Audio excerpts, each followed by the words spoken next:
หลายๆคนอาจสิเห็นข่าวกันแล้วเนาะว่าลาวเฮาอะนะถูกแบนแม่นบ่ข้อยก็จะนอนบ่หลับเลยมื้อนี้น่ะตอนนี้ก็เวลา5 โมงปลายจนสิ6 โมงละ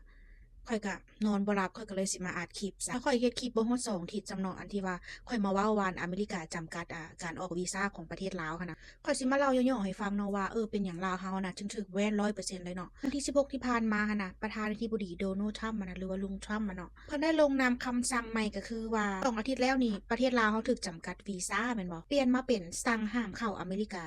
เต็มรูปแบบเลยย้อนหยังประเทศลาวเฮาจึงถูกแบน100%แม่นบ่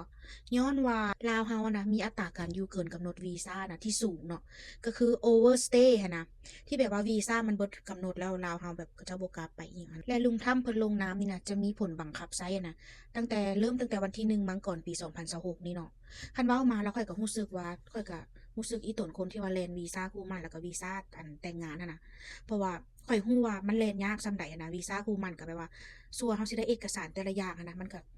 ปีปลาย2ปีเนาะแล้วก็สั่วเฮาสิได้สัมภาษณ์อีหยังหั้นนะบางคนก็